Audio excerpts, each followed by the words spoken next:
네, 안녕하세요. 부모님들. 네, 반갑습니다. 지금 제가 화면을 보고 있는데 아버님들 얼굴도 좀 보이고요. 부모님들 연령대가 좀 다양하게 보이는 것 같아요.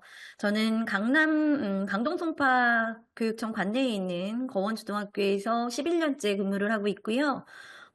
교직 현장에 근무한 지는 20년이 훌쩍 넘은 교사입니다. 오늘 만나게 돼서 너무 반갑고요. 네, 지금부터 이제 시작을 할 건데 제가 화면 공유를 하겠습니다. 초등학교 입학 축하드려요, 부모님들. 네, 이게 당연한 것 같지만 누구에게는 당연하지 않은 모습일 수 있습니다. 10달간 아이들 뱃속에 가지고 있다가 태어났을 때 그 행복감 잊어버리셨지요?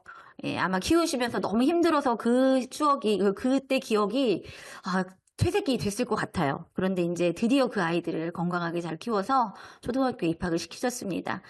이렇게 대단한 일을 해내신 부모님들 스스로 조금 쓰담쓰담 해주시고 수고했어 이렇게 말해주세요. 이건 당연한 건 아니거든요.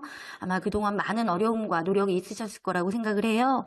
이제 드디어 우리 아이들이 학교에 가는데 이 시간은 어떤 정보를 얻기보다는 부모로서의 부모님의 스스로의 모습, 그리고 우리 아이의 진짜 모습에 대해 조금 깊게 숙고해 보는 시간이시기를 바랍니다. 아마 바쁘셔서 맞벌이 하시는 부모님들도 계시고 맞벌이가 아니라 하더라도 아이 양육하는데 굉장히 많이 바쁜 세상을 살고 있어요. 그러다 보니까 내가 부모로서 어떤 모습인지 또는 우리 아이가 진짜 이게 우리 아이가 맞나 하는 모습들이 있을 수 있습니다. 이 시간을 계기로 부모님들께서 그거를 좀 떠올려 보시고 좀 들여다보는 시간이시기를 바랍니다. 학교에는 다양한 아이들이 있어요. 부모님이 생각하는 것 이상으로 많은 다양한 아이들이 있습니다. 우리 아이와 닮은 학생도 있을 수 있고 또는 우리 아이 너무 다른 아이들이 있을 수 있는데 왜 우리 아이가 아닌 이런 다양한 아이들의 특성을 이해하는 게 왜 필요할까를 생각해 봤을 때 우리 아이가 속한 그 학급의 특성을 이해한다면 건강한 공동체를 만드는 데 도움이 되실 겁니다. 중요한 거는 그 안에서 우리 아이가 행복하게 사는 방법을 익히는 거잖아요. 학교는 해마다 한 12월쯤에 뭘 하냐면요. 차기년도 교육과정을 수립하기 위한 설문조사라는 거를 합니다. 아마 부모님들께서도 올해 입학을 시키시면 1학년 말에 설문조사를 할 건데 그 설문조사에는 다양한 질문들이 있어요. 다양한 질문들이 있고 학교에 요구하는 요청사항을 쓸 수도 있습니다. 그런데 제가 올해 저희 학교에 수합된 그 결과를 보고 조금 깜짝 놀랐습니다. 해마다 자세히 들여다보는데 제가 이제 오랫동안 교육과정 부장도 했고 올해 눈에 띄는 게 뭐가 있었냐면요. 특정 부모님이 이런 말씀을 주셨어요. 땡땡땡 이름을 거론하시고 실명을 거론하시고 땡땡땡 같은 아이는 학교에 다닐 수 없게 해주세요. 라는 설문을 쓰셨습니다. 좀 충격을 받았습니다. 설문에 다양한 의견이 오긴 하는데 그렇게 누구를 특정인을 거론해서 그렇게 말씀하시는 경우는 저는 이 긴 교직 경력이 사실 처음이었거든요. 이런 아이는 학교 공교육기관에서 받을 수 없도록 조치를 취해달라는 말을 들으면서 너무 슬프기도 하고 속상하기도 하고 그랬습니다. 그 땡땡땡인 아이가 어떤 아이였을까요? 생각해 보시면 아시겠죠. 네, 물론 어려움이 있는 아이였습니다. 그리고 학교에서도 그 아이가 학교에 잘 적응할 수 있도록 엄청난 노력과 지원을 1년 동안 사실은 했습니다. 근데 중요한 거는 그랬음에도 불구하고 아이가 변하는 데에는 많은 시간과 많은 사람의 노력이 사실은 필요합니다. 한순간에 바뀌지 않거든요. 근데 그렇게 쓴 부모님이 누군지 알겠어요. 왜냐하면 무기명이라 했다 하더라도 짐작이 가더라고요. 왜냐하면 그 부분에 있어서 굉장히 많은 컴플레인을 1년간 담임선생님께 제공했던 부모님 충분히 그럴 수 있다고 생각은 하나 이게 그렇게 피한다고 해서 그런 아이를 우리가 만나지 않을 수 있느냐? 그렇지 않거든요. 세상에 다양한 사람들이 있잖아요. 부모님들도 아시다시피 부모님들이 세상에서 만나는 사람들은 굉장히 다양합니다. 우리 아이들도 마찬가지거든요. 학교에서 굉장히 많이 다양한 아이들을 만날 거예요. 네, 그러면 때로는 그 부모님처럼 그렇게 말하고 싶은 순간순간이 사실은 있을지 모릅니다. 그런데 제가 만약에 그 반의 담임이었고 그 부모님이었다면은 좀 적극적으로 좀 설득을 했을 것 같아요. 그 부모님의 아이 땡땡땡이 네. 땡땡땡이 많이 그 아이 때문에 힘들었을 거예요. 라고 공감을 해줄 수 있겠으나 하지만 이 아이가 살아가면서 과연 앞으로 어떤 사람을 만날지 모르는데 이 1년을 계기로 이 아이가 이런 사람하고 만났을 때도 적응하는 거를 배울 수 있다면 어떻게 보면은 이 1년이 헛된 시간이 아니지 않을까라는 생각을 합니다. 오늘 제가 이제 여러 가지 사례를 말씀을 드릴 건데 아마 좀 마음이 불편하실 것 같아요. 네, 편안하지 않은 사례를 말씀드려야 돼서 제가 어젯밤에도 그렇고 작년에도 제가 이 연수를 했는데 마음이 많이 불편했습니다. 마음이 많이 불편했는데 그럼에도 불구하고 올해 또 왜 맡았냐면은 저는 믿는 게 하나 있는데 뭐냐면은 아무리 어려운 아이라도 아무리 힘들게 초등학교를 보낸 아이라도 누군가가 그 누군가가 부모님이 될 수도 있고요. 때로는 선생님이 될 수도 있을 거예요. 이 아이를 믿어주고 이 아이가 성장할 수 있도록 도와준다면 저는 변할 수 있다고 100% 믿는 교사이기 때문에 네, 정말 100% 믿거든요. 그렇게 변한 아이들을 너무 많이 봤고 네, 그렇게 할 수 있다고 생각하기 때문에 되게 적극적으로 부모님들에게 얘기를 해주고 싶었어요. 부모님들의 아이가 또는 부모님들의 아이가 속한 교실에 있는 누군가가 어떤 어려움이 있다. 그러면 틀림없이 네, 변할 수 있습니다. 그럴 때 부모님이 적극적으로 도와줄 수 있는 사람이 되어야 하고요. 내 아이가 아니라 그거를 지켜보는 부모로서도 마찬가지입니다. 그래서 오늘 그 이야기를 할 거고요. 시작하기 전에 부모님 마음을 좀 들여다보고 싶어요. 내가 어떤 부모였지? 그리고 내가 알고 있는 우리 아이는 어떤 아이이지?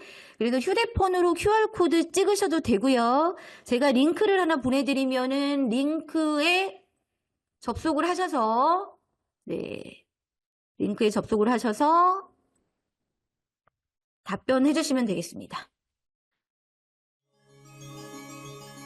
1990년대에 들어 과학자들은 사람에게 성격 유전자가 있다는 것을 발견해냈다. 성격 유전자는 만족심, 공격성, 성적 취향, 모험심 같은 사람의 성격을 결정하는 유전자. 이 성격 유전자가 만들어내는 특성이 곧 기질이라는 것이 과학자들의 설명이다. 즉, 기질은 사람이 태어날 때 선천적으로 갖고 태어나는 생물학적, 화학적 특성이라는 것이다.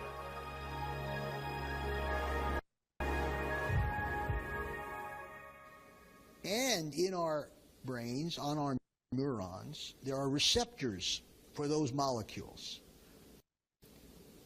The differences among humans is in the concentration of those molecules. 2, the density of the receptors for those molecules, and where those receptors are. Because if the receptors are differentially located, that will affect the child's mood and behavior. So those are the causes of the temperamental differences. So we brought in 500, one at a time, 500 16-week-old infants. Each baby came to the laboratory and was shown unfamiliar things. For example, mobiles with nice, brightly colored toys were moved back and forth in front of their face. 이렇게 강렬한 색상의 장난감을 아이들의 눈앞에서 흔들어 보고 알코올을 묻힌 솜으로 후각을 자극합니다. 예고 없이 커다란 풍선을 터뜨려 아이들을 자극해 보기도 합니다. 낯선 환경에서의 반응, 과연 이 아이들은 어떤 차이를 보였을까요? 어떤 아이들은 풍선을 보자마자 긴장하더니 풍선이 터지자 깜짝 놀랍니다. 당연한 결과겠죠. 다른 아이는 형형색색의 장난감이 눈앞에서 흔들리는 것만으로도 울음을 터뜨리고 알코올을 묻힌 솜을 코에 대자 들어온 듯 온몸으로 거부합니다. 네, 여기까지만 볼게요. 지금 오디오 출력 상태가 안 좋은 것 같아서 네. 혹시 오디오가 안 들리셨을까요? 네, 내용을 잠깐 설명을 드리면 아이들을 500명을 대상으로 연구를 했는데 아이들이 아무것도 베이스가 없는 아이들이잖아요. 태어난 지 100일밖에 안 된 아이들이니까 똑같은 상황에서 이 아이들은 다르게 반응합니다. 그거를 기질이라고 봤던 거예요. 네, 기질이라고 봤던 건데 제가 이걸 왜 보여드렸냐면 지금 초등학교를 보내려고 지금 여기에 계시는 이 훌륭한 부모님들의 자녀들도 틀림없이 저 100일 시점에 저런 기질적인 특성이 있었을 거라는 거죠. 그렇죠. 있었을 거예요. 기질적인 특성이. 그런데 우리는 그거를 지금 잊어버리고 산 거거든요. 그러니까 지금은 그때를 되돌려보고 우리 아이가 어떤 기질이었지를 조금 떠올려 보세요. 그게 사실은 중요합니다. 내가 우리 아이의 기질을 잘 파악하고 양육하고 있나? 내가 잘하고 있나? 이거를 조금 보셔야 될 것 같아요. 그러니까 지금 자녀가 2명 이상 있으신 부모님들은 느끼실 거예요. 저도 자녀가 2이라 그랬잖아요. 근데 사실 솔직히 말하면 이걸 저희 아이가 보진 않겠죠? 둘 중에 하나한테 더, 정이 갑니다. 네, 이건 비밀입니다, 아이들한테는. 이게 저하고 잘 맞는 아이가 있어요. 예. 그런데 저하고 잘 맞는 아이가 있는데, 저 같은 경우는 저하고 기질이 비슷한 아이가 잘 맞아요. 저 같은 경우는. 둘 중에 한 명은 저랑 기질이 비슷하고요. 둘 중에 한 명은 저랑 기질이 좀 다르거든요. 그럼 남편의 기질이겠죠. 네. 저랑 기질이 잘 맞는 아이하고 저는 잘 맞는데, 때로는 어떤 부모님은 본인하고 기질이 같은 아이를 싫어하는 부모님도 계세요. 왜냐면, 나랑 똑같은 게 너무 싫은 거야. 내가 싫은 모습을 그 아이가 똑같이 가진 거야. 이런 부모님들도 계시거든요. 그러니까 기질을 잘 이해하는 거는 사실은 조화를 잘 이루기 위해서 필요한 거고요. 제일 중요한 거는요. 내가 아이의 기질에 맞추기 위해서 중요한 겁니다. 아이들은 부모님한테 못 맞춥니다. 내가 맞춰야 돼요. 부모님이 맞춰야 돼요. 부모님이. 그러니까 잊어버리시지 않아야 될 건 뭐냐면 우리 아이를 건강하게 성장시키기 위해서는 부모님이 맞춰서 노력을 해야 되는데 이 맞춘다는 게 아이가 원하는 대로 다 해주라는 말은 절대 아닙니다. 이 아이가 잘 성장할 수 있도록 기질의 특성에 맞게 양육을 하라는 의미인 거지 이 아이가 원하는 대로 다 하라는 말은 절대 아니에요. 그래서 우리 아이의 기질을 잘 생각해 보시고 한번 오늘 되는 얘기 속에서 우리 아이는 이러니까 나는 이렇게 해야지 힌트를 좀 얻어가시면 좋을 것 같아요. 그래서 이런 기질을 보통은 크게 3가지로 학자들은 분류를 합니다. 이건 제가 한 건 아니고요. 학자들이 거의 다 이렇게 분류를 합니다. 오은영 박사님도 이렇게 3가지로 분류를 해서 이야기를 하시더라고요. 순한 기질이에요. 뭐 까다로운 기질이에요. 더딘 기질이에요. 아마 많이 보셨을 거예요. 순한 기질의 아이들은요. 꼭 순하다고 해가지고 말을 잘 듣는다 그런 아이들은 아니에요. 이 아이들은 특징적으로 울어도 비교적 잘 달래지는 아이들입니다. 그리고 대체적으로 잘 먹고 잘 자고 뭐 낯선 환경에 가서도 뭐 문제 없이 그냥 적응하는 아이들 순한 기질의 아이예요. 이게 40%라고 해요. 40%. 꽤 많습니다. 아마 여기에 오신 부모님들의 자녀는 대부분 여기에 들어가지 않을까요? 왜 그랬으면 좋겠습니다. 일단 이 아이들은 키우기는 편하니까요. 네, 키우기는 편해요. 그런데 중요한 거는 이게 다 좋은 것만은 아니라는 거. 모든 기질에는 약점과 강점이 있습니다. 자, 다음 까다로운 기질의 아이들. 네. 영어로는 difficult인데 어렵다는 건 아니고요. 이 아이들은 한번 울기 시작하면 잘 안 달래집니다. 보통 어릴 때 마트 가가지고 떼굴떼굴 구르는 아이들이 이런 기질에 속할 가능성이 굉장히 크고요. 그런데 이제 많은 부모님들이 오해하기 쉬워요. 되게 우리 아이 못됐어. 되게 나빠. 라고 생각하셔서 얘가 나중에 커서 잘못되면 어떡하지? 막 이런 생각을 하셔요. 두려워하시는 거예요. 네. 그리고 싫은 감정을 굉장히 강하게 표현해요. 얘네들은. 싫은 감정을 굉장히 표현하고요. 그럼 부모님들이 이제 불안이 올라가는 거죠. 성격이 나빠지면 어떡하지? 관계의 형성에 문제가 있으면 어떡하지? 네, 라고 생각하시는데 그냥 반응의 형태입니다. 반응의 형태라서 까다로운 기질의 아이가 아이들하고 잘 관계를 맺을 수 있도록 팁을 알려줘서 이 아이를 지도하는 것도 부모님의 역할인 거죠. 네, 쉽지 않죠. 네, 아마 쉽지 않을 거예요. 어릴 때도 그랬고 내가 이렇게 노력했는데 지금까지도 그래요. 이런 부모님들 되게 많죠. 기질은 안 바뀌잖아요. 평생 그러겠죠. 안 바뀐다고 그랬잖아요. 기질은. 평생 그렇습니다. 그럼 저는 이렇게 이 아이를 이렇게 키우고 살아야 되나요? 아니요. 네, 달라지게 하는 게 성격이고요. 성격이 형성되도록 도와주시면 돼요. 네, 더딘 기질의 아이들이 있는데요. 이 아이들은 자기 표현을 잘 못합니다. 그래서 어떤 특징이 있냐면 부모님이 뭘 하라고 했는데 반응이 없어요. 이거 좋아? 이것도 좋아, 저것도 좋아, 이것도 싫어, 저것도 싫어. 약간 반응이 느린 아이들이에요. 그럼 이제 부모님들이 답답한 거예요. 막 이걸 좀 했으면 좋겠는데 얘는 반응이 없으니까 막 너무 답답하고 그런데 이제 그게 이제 지속되다 보면 어떻게 생각하시냐면 우리 애는 좀 모자란 게 아닌가? 게으른 게 아닌가? 이렇게 생각하실 수도 있는데 그렇진 않아요. 그렇진 않고요. 그냥 기질이 그런 겁니다. 이 아이들은 새로운 자극과 정보를 받아들이는데 충분한 시간이 필요할 뿐이에요. 그리고 자기의 감정을 표현하는 것도 시간이 굉장히 많이 필요하죠. 그러니까 이 아이들이 체근하면 안 됩니다. 아마 학교에서도 이 아이들은 자기 표현을 하는데 시간이 많이 필요한 아이들입니다. 그거를 선생님이 다 일일이 파악하고 이 아이한테 맞춰서 해주면 참 좋겠지요. 그런데 가정에서 부모님은 1대1, 1대2지만 부모님들의 자녀가 학교에 오는 순간 1대20, 1대30이 됩니다. 그래서 그걸 잊으시면 안 돼요. 네. 선생님들도 아이들 기질마다 다 특성을 금방 파악하세요. 파악하시고 기질을 어느 정도 이해하고 기질에 따라서 대처를 하실 겁니다. 하지만 중요한 건 1대 다라는 걸 잊어버리시면 안 되거든요. 그래서 제가 이 말씀 기질 얘기를 왜 먼저 하냐면요. 어쨌든 부모님이 아이한테 맞춰서 아이들을 가르치셔야 되고 아이들을 지도해야 되는데 학교에서 이 아이들마다 다 맞춰서 할 수는 없다는 거. 그래서 선생님은 평균적인 잣대로 아이들을 지도하실 겁니다. 그럴 수밖에 없기 때문에. 그럼 평균적인 잣대로 아이들을 지도했을 때 어떤 어려움이 생길까요? 까다로운 아이들은 까다롭게 반응을 하겠죠. 더딘 아이들은 조금 불안도가 올라가겠죠. 나한테는 시간이 더 필요한데 우리 선생님은 나한테 필요한 시간을 충분히 주지 못할 수 있습니다. 네, 순한 기질의 아이들은 대체적으로 잘 적응을 할 겁니다. 평균적인 잣대는요, 대체적으로 순한 기질의 아이들한테 맞춰졌을 가능성이 굉장히 크겠죠. 왜냐하면 여기 확률을 보더라도 순한 기질의 아이가 대부분이기 때문입니다. 네, 그게 평균이라고 생각하시면 돼요. 그럼 10%, 15%인 까다로운 기질, 더딘 기질의 아이들은 학교에 갔을 때 부모님이 생각하는 그런 부작용의 양상이 나타날 수도 있습니다. 네, 그거를 알고 가셔야 돼요. 네, 그러면은 10%, 15%, 40% 빼고 나머지 아이들 있잖아요. 여기 안 들어간 아이들. 아까 어떤 부모님이 복합적이라고 했잖아요. 맞아요. 기질이 분명하지 않고 복합적인 아이들이에요. 네, 복합적인 아이들. 그런 아이들은 이제 여기도 정확히 어디 들어가진 않지만 까다로운 기질에 가깝다면 부적응의 양상이 나타날 수 있을 겁니다. 여기 부모님 지적 받을까가 걱정이네요. 맞아요. 부모님 지적 받을 겁니다.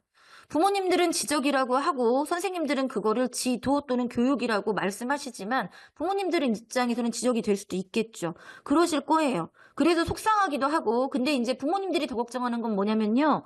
지적을 받아서 우리 아이가 낙인 효과가 될까? 사실은 이게 더 걱정이실 거예요.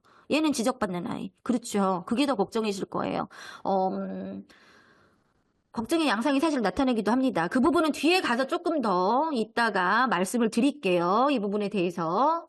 자, 아이를 이해하는데 기질을 기반으로 이해하는 노력은 필요하고요. 네, 그래서 기질은 바꾸지 않는다는 거. 환경적인 요인에 의해서 다듬어지고요. 기질은 좋다 나쁘다는 사실 아니에요. 강점이 있고 틀림없이 약점이 있어요. 까다로운 기질의 아이들의 강점이 뭔지 아세요? 이 아이를 잘 기르지요. 천재성이 사실 나타나는 아이들은 대부분 까다로운 기질의 아이들입니다. 네. 그게 강점이에요, 걔네들은. 굉장히 민감하게 반응을 하거든요. 굉장히 강점이거든요. 그러니까 강점이 없는 기질은 사실은 없어요. 더딘 아이들도 강점이 있습니다. 굉장히 받아들이는데 시간이 많이 걸리죠. 조심성이 굉장히 많습니다. 조심성이 많다 보니까 어디서 사실은 다쳐오거나 이럴 가능성이 굉장히 낮아요. 다 강점은 있어요. 그러니까 강점을 좀 키우고 약점을 잘 순화시켜줄 수 있는 노력을 사실은 해야 됩니다. 근데 기질만으로 이 아이가 사실은 판단되는 거는 아니고요. 사실은 타고나는 것들 중에 다른 어려움도 사실은 있어요. 기질적인 특징 말고도. 예를 들어서 병리적인 어려움을 타고나는 경우가 있습니다. 뭐 ADHD, 난독증, 선택적 한목증, 경계성 지능, 자폐, 언어지연, 틱 이런 거는 타고나긴 하는 건데 병리적인 거예요. 네, 이런 복합적인 거가 작동을 하기 때문에 우리 아이를 잘 파악하는 건 되게 중요하지요. 그래서 기질의 강점 파악하고 약점을 줄일 수 있는 방법을 조금 많이 고민을 해보시길 바랍니다. 제가 어떤 아이를 하나 보여드릴 거예요. 네, 학교에 이런 아이가 있거든요. 그래서 찾았어요. 제가 학교에 이런 아이가 있는데 어떤 기질인지 한번 생각해 보세요. 네, 네. 스스메 스스메 한창 수업 중인 초등학교. 그런데 黒柳さん何をしているのです？この机すごいわ。ゴミ箱の蓋みたい。 주위를 의식하지 않는 모습은 친구들을 동요시키는데요. 用事がないのに開け閉めしてはいけません。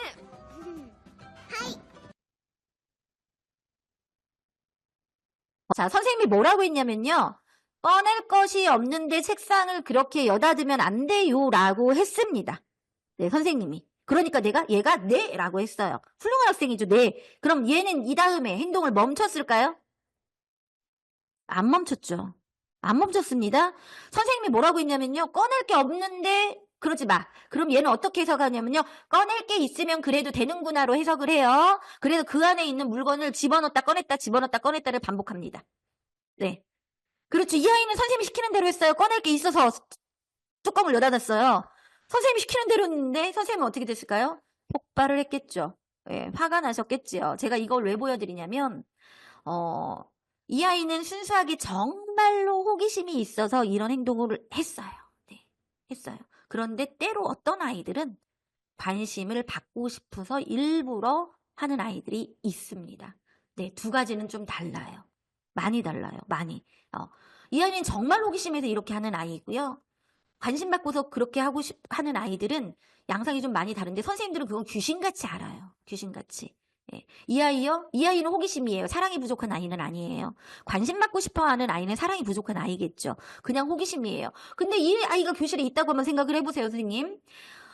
이 아이 어떤 기질인가요? 순한 기질? 더딘 기질? 까다로운 기질? 잘 모르시겠죠, 기질적인 거는. 네, 잘 몰라요. 이거는 이 기질적인 특성으로 나오는 건 사실 아니에요. 예. 기질적인 특성은 사실 저는 나오는 건 아니라고 생각하는데 자기가 하고 싶은 걸 거침없이 하는 걸로 봐서는 거침없이 하는 아이로 봐서는 까다로운 기질이 가능성이 클 것 같은데 그것도 아니야. 그러니까 복합적인 아이인 거거든요. 자, 제가 이걸 왜 보여드렸냐면 학교 생활 잘할 수 있을까요? 잘 못하겠죠. 계속 지적받겠죠. 선생님 계속 지적할 거예요. 네, 계속 지적할 겁니다. 인기는 많지 않을까요? 좋아요. 인기가 많을 것 같다. 그런데 반대로 하면 선생님 생각해보면 결국 이 아이 어떻게 되냐면요. 이렇게 됩니다. 학교에서 네, 이렇게 됩니다. 学のお嬢さんがいると学校の迷惑になります。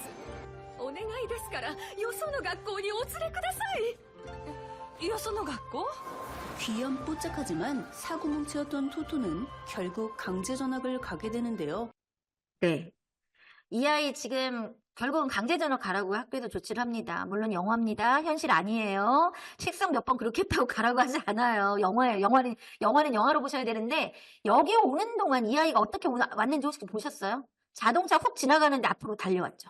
네. 굉장히 위험천만하죠, 사실은. 학교에서도 이럴 거란 얘기예요. 굉장히 위험한 상황이 많았을 거예요, 아마. 근데 이 아이는 일부러 사고를 치려고 그런 건 아니에요. 맞아요. 사고를 치려고 하는 건 아닌데, 이 아이는 그냥, 주변을 의식하지 않는 거죠. 그리고 위험한 상황이라는 걸 본인이 모르는 거예요. 근데 학교에 이런 아이가 많아요. 그럼 이렇게 한번 생각해 보세요. 우리 아이 반에 이 애가 있어. 우리 아이 반에. 그런데 얘가 우리 애의 짝꿍이야. 짝꿍이야. 어떠실 것 같으세요, 부모님? 괜찮을 것 같으세요?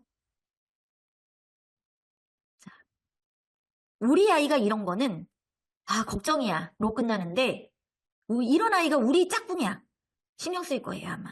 예, 맞아요. 신경 쓰일 거예요. 그리고 계속 이렇게 하잖아요. 신경이 쓰일 수밖에 없죠. 신경만 쓰이면 괜찮아요. 그런데 그걸 따라해 우리 아이가 안 그랬는데. 그때부터는 이제 부모님이 걱정이 되는 거죠. 그게 학교의 어려움이에요, 부모님. 이게 집에서는 그런 문제가 없는데 학교에서 생길 수 있는 문제예요, 이게. 전혀 이런 문제는 사실 집에서 호기심 있다고 해가지고 문제될 건 없어요. 그냥 호기심 있는 아이예요. 얼마나 좋아요. 창의적이고. 그런데 학교에 왔을 때 다수 안에서는 이게 어려움이 생길 수 있다. 그래서 어려운 게 학교 생활이거든요. 그러니까 이 아이가 문제다 아니다를 말씀드리고 싶은 건 아니고요. 학교에는 이렇게 다양한 아이들이 있고 부모님들 자녀가 학교에 가면은 이렇게 다양한 아이들을 만날 거라는 거를 알고 계셔야 된다는 거예요.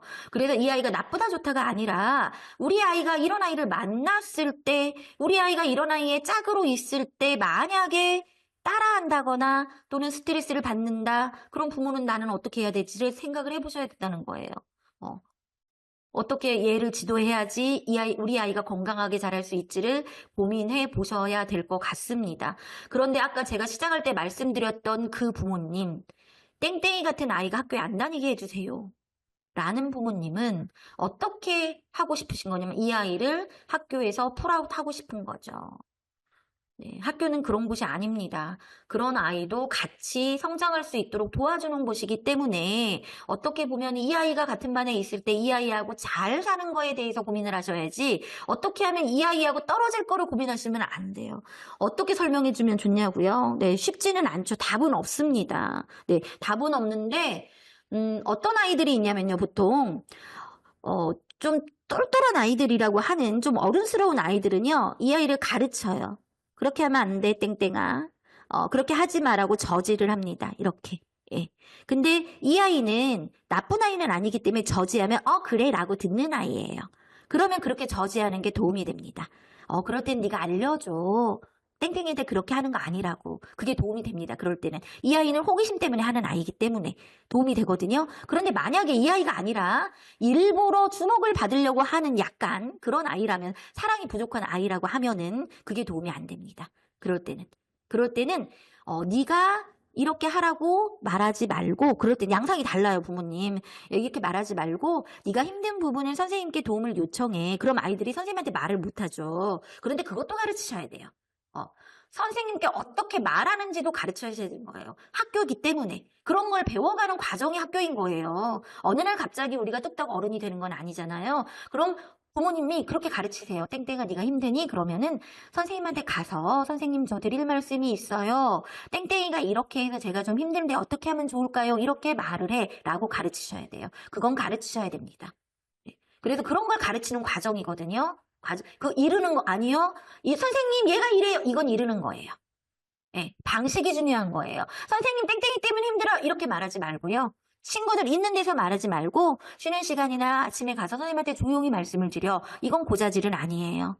고자질과 나의 의견과 나의 어려움을 말하는 건 분리가 돼야 되거든요. 그래서 그런 방식을 가르치는 게 부모의 역할입니다. 그런 말씀을 드리려고 제가 이 영상을 가져왔고요. 그런데 이 부모님은 어떤 선택을 하느냐? 네, 결국은 전학을 가겠죠? 어딘가 남다른 포스를 풍기는 교장쌤이 등장. おはようございます。さあ、何でも話してごらん。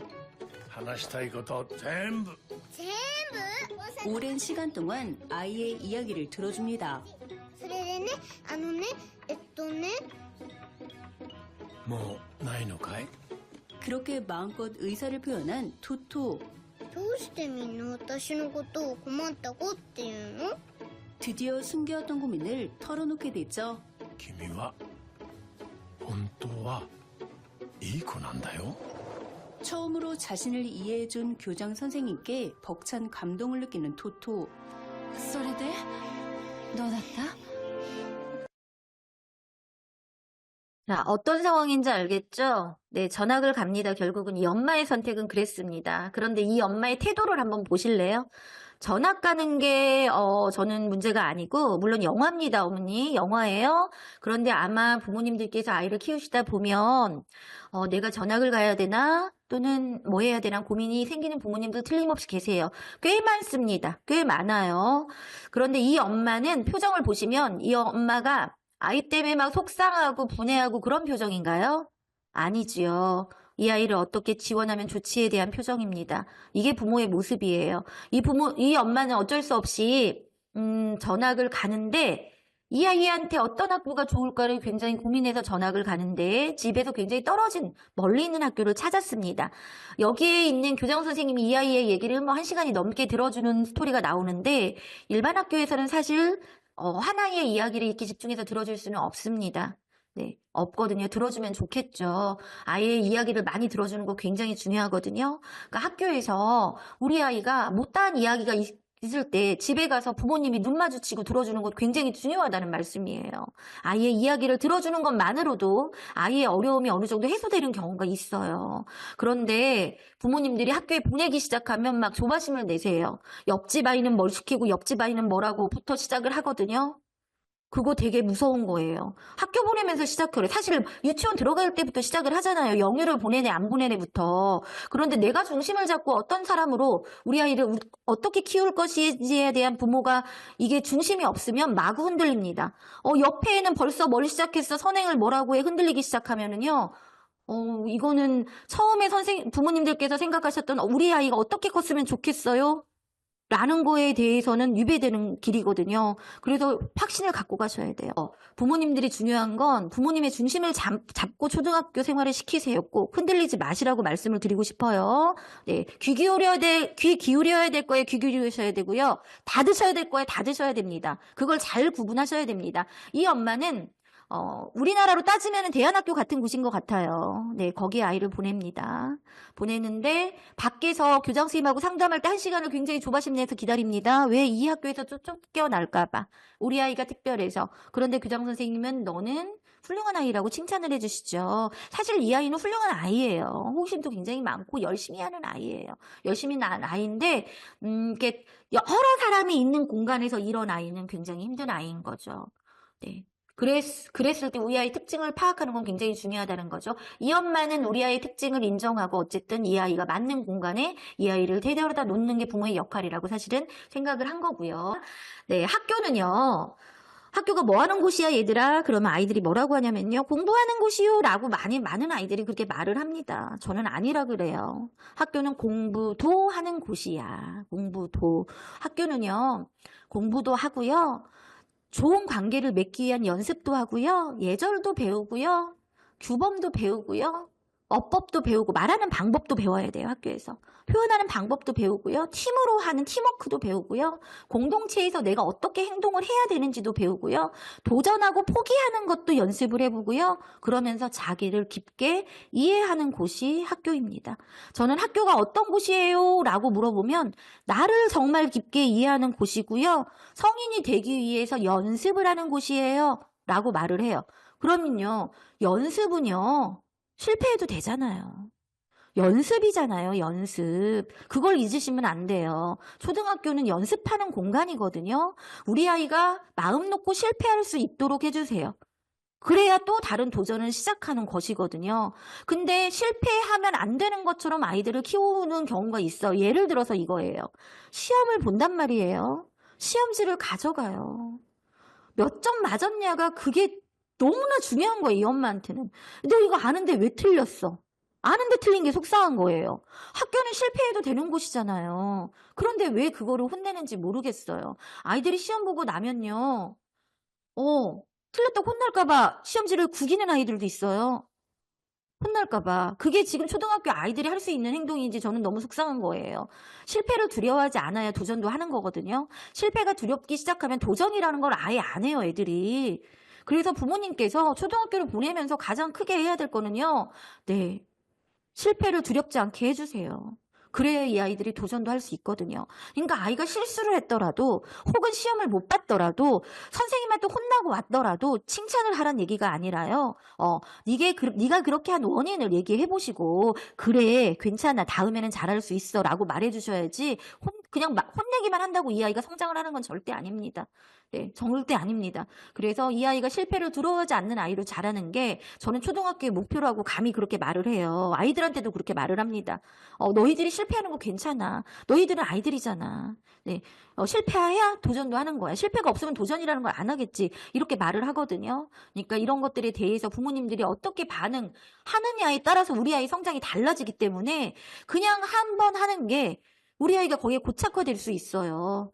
그러니까 이 순간순간을 되게 심도 있게 생각해 보시고 내가 이렇게 말하는 게 우리 아이의 기질에 맞게 말하는 건지 우리 아이가 건강하게 성장하는 데 도움이 되는 건지 조금 숙고해 보는 시간을 꼭 가지시라고 말씀을 드립니다. 자, 학교에 오면 대체적으로 이런 아이들이 있습니다. 소심이 사랑이 까칠이, 소심이 잘 적응할까 두려워요. 발표 못하면 어떡하지요? 잘 울면 어떡하지요? 이런 아이들입니다. 사랑이요, 선방지축이지요. 지 맘대로 하는 아이. 그런데 사랑이는 집에서는 사랑인데 아까 봤다시피 학교에서도 사랑이는 아닐 수 있습니다. 네, 학교에서는 사랑이 아닐 수도 있어요. 까칠이, 아까 어떤 부모님이 애들을 가르치려고 들어요. 친구들을. 까칠이일 가능성이 굉장히 큽니다. 예. 그런데 까칠이가 꼭 나쁜 건 아니에요. 예, 나쁜 건 아닌데 까칠이인 경우는 말하는 방법을 잘 가르쳐 주셔야 돼요. 예, 말하는 방법을.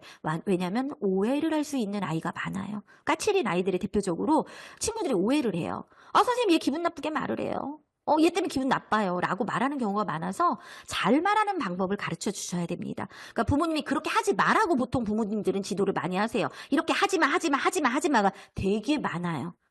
그런데 이렇게 해라는 말을 해주시는 부모님들 많지 않습니다. 하지만은요, 교육이 아니에요. 하지만은 그냥 그 순간을 멈춤인 거잖아요. 멈춤.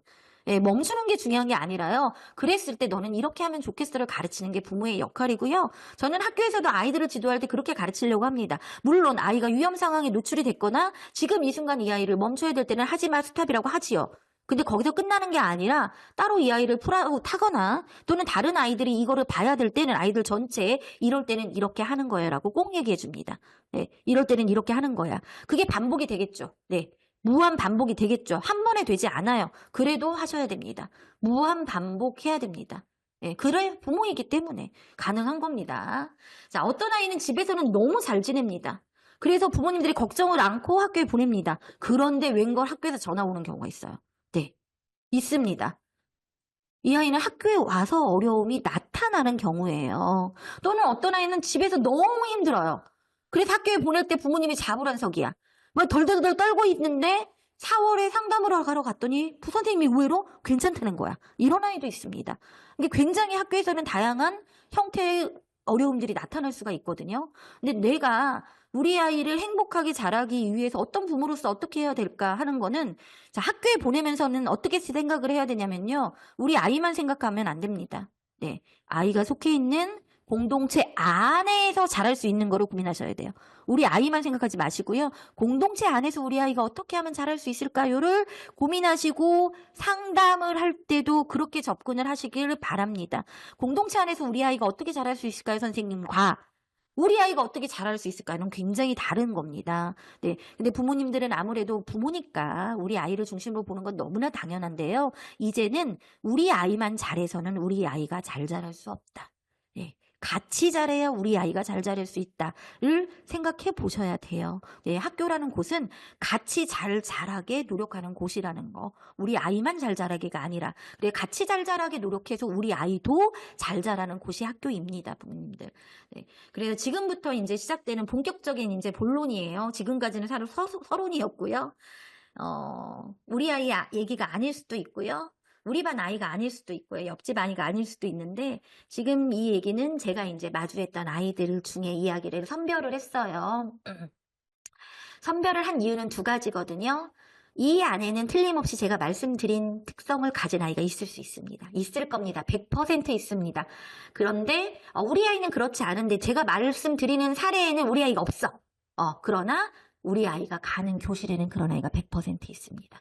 그래서 말씀드리는 거거든요. 그래서 이해하는 것이 우리 아이를 이해하는 데도 도움이 되지만 우리 아이가 속한 공동체를 이해하는 데 굉장히 도움이 될 거기 때문에 네, 들어주시면 될 것 같아요. 좀 불편하실 수도 있는 얘기라서 자, 학생 얘기를 할게요.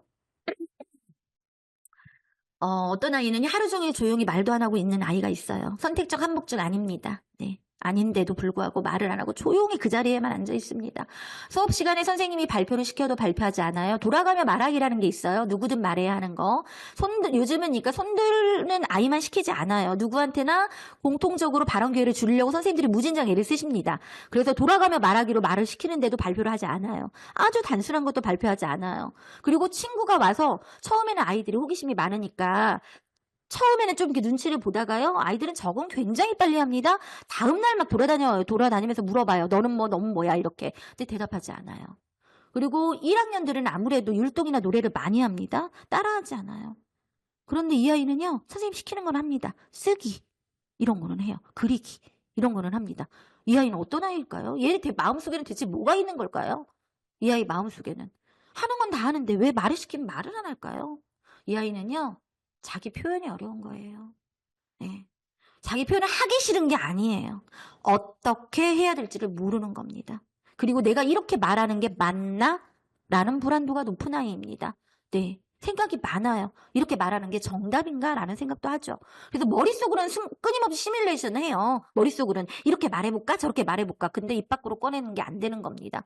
그리고 다른 친구한테 관심도 되게 많아요. 그리고 관찰을 되게 많이 하는데 다가가거나 또는 오면 어떻게 해야 될지 모릅니다.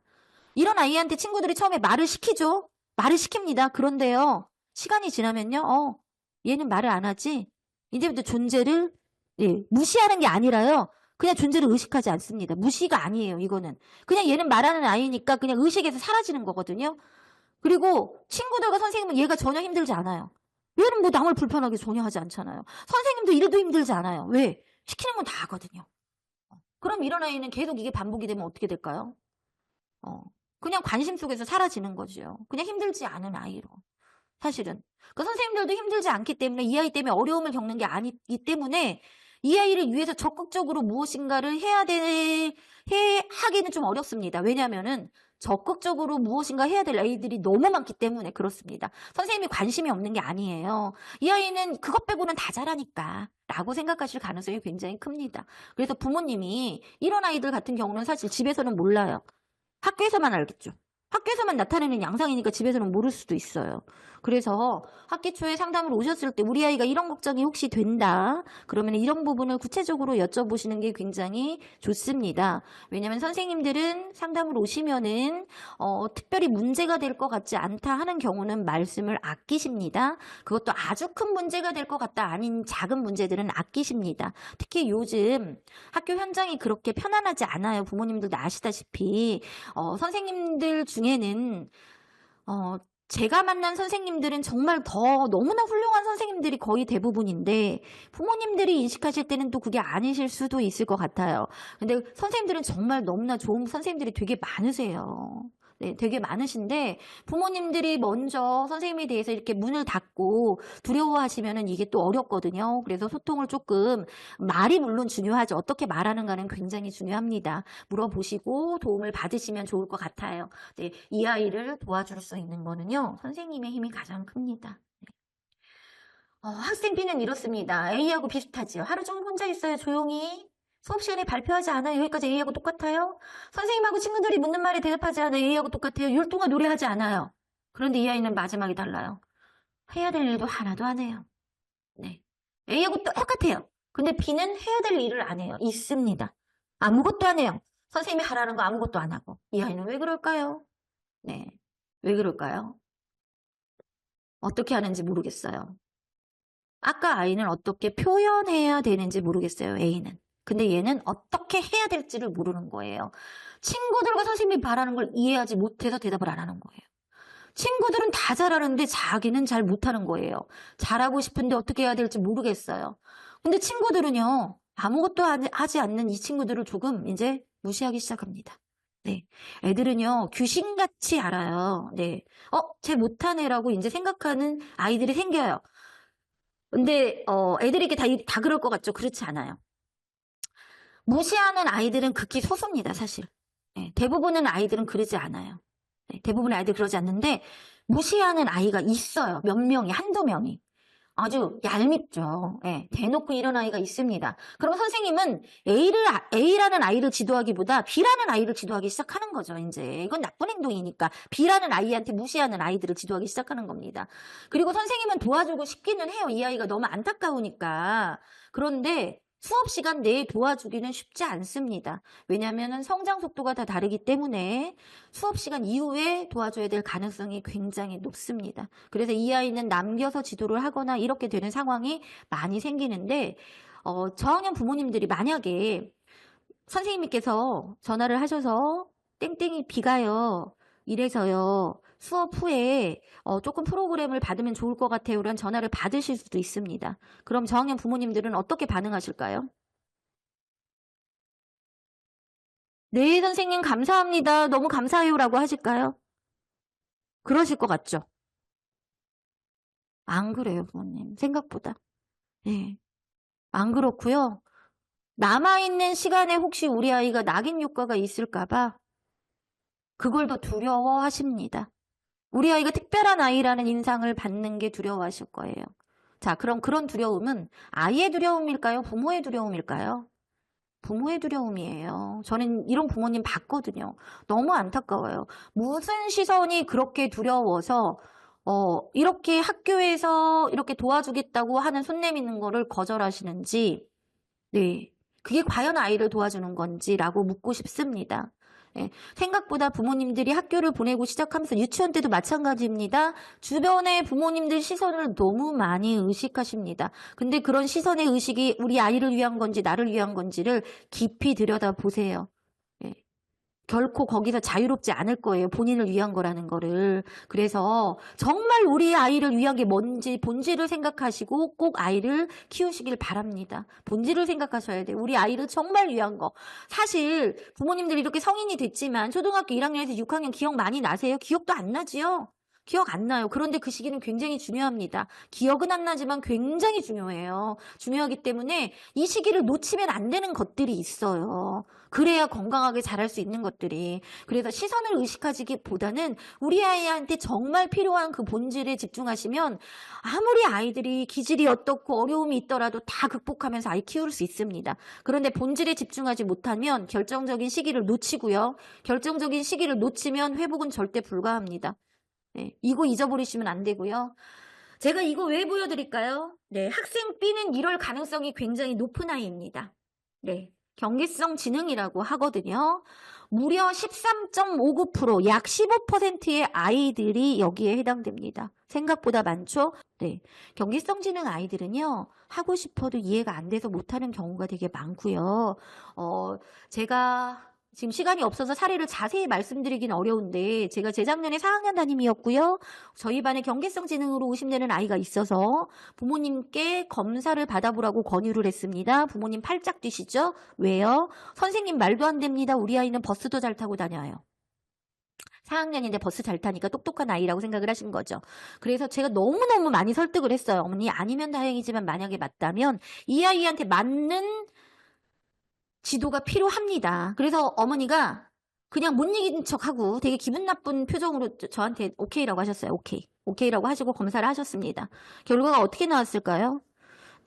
우리가 보통 경계성 지능이 70에서 85 사이라고 해요. 그럼 70 밑에는 특사급, 2급 대상 아동이라고 보통 분류를 합니다. 물론 지능이 70 이하라고 해서 특사급에 들어가는 건 아닙니다. 특사급에 들어가려면 복합적인 검사를 해야 되고 그중에 지능이 하나일 뿐입니다. 그 아이 지능이 69가 나왔습니다.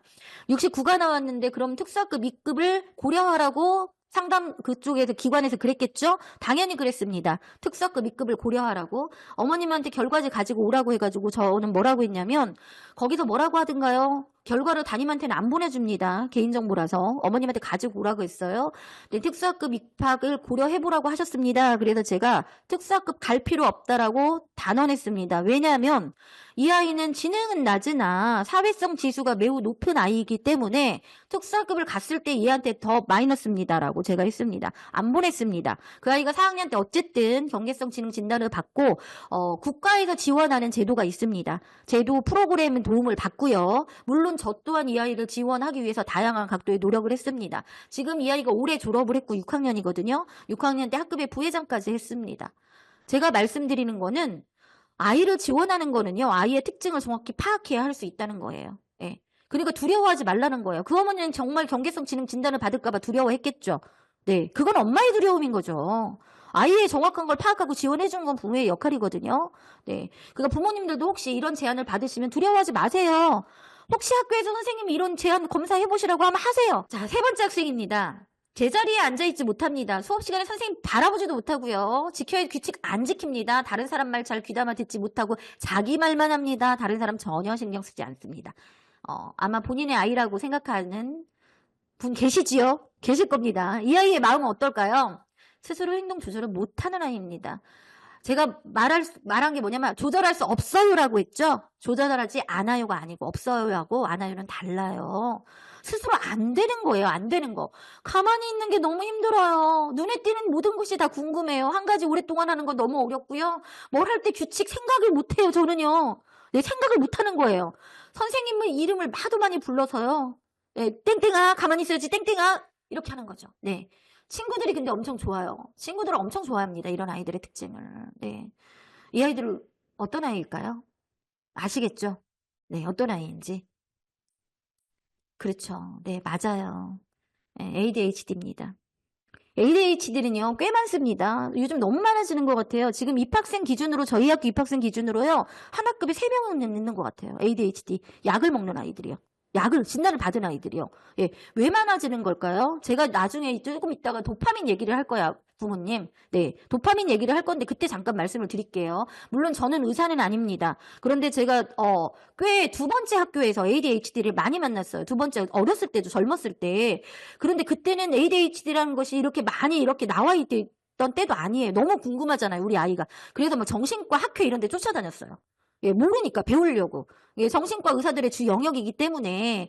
그래서 이 부분은 조금 이따 말씀을 드리고 ADHD입니다. 그래서 아마 부모님들이 아이들 학교에 보내면 특히 남학생 같은 경우는 검사 받아라 보시라는 제안을 많이 받으실 겁니다. 많이 받으실 건데 저는 받으셨을 때 두려워하지 말라고 하고 싶어요. 지금 저희 1학년 아이들 중에 ADHD 아이들 저는 1학년부터 6학년까지 수업을 다 들어가거든요. 그래서 아이들 특성을 다 압니다. 근데 이제 ADHD하고 한 번만 애들하고 수업 보면 알아요. 네, 그냥 압니다. 이거는 가다 진단 받으면 100%입니다. 근데 약을 먹는 것과 안 먹는 거는요 완전히 다릅니다. 어떤 아이가 ADHD인데 제 수업 시간에 왔어요. 오자마자 책상을 치고 난리를 치고 화를 내요. 아이들은 두려워하죠. 아이들은 그 옆에 가지 않아요. 얘가 얼마나 난폭한지를 아니까.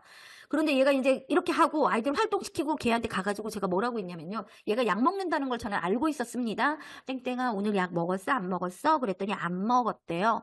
그랬구나. 땡땡아 너 지금 많이 힘드니? 그랬더니 너무 힘들다고 우는 거예요. 그러니까 이 땡땡이는 본인도 잘하고 싶은데 안 되는 거예요. 그걸 사실은 약이 도와주는 겁니다. 부모님들이 그걸 모르시는 거예요.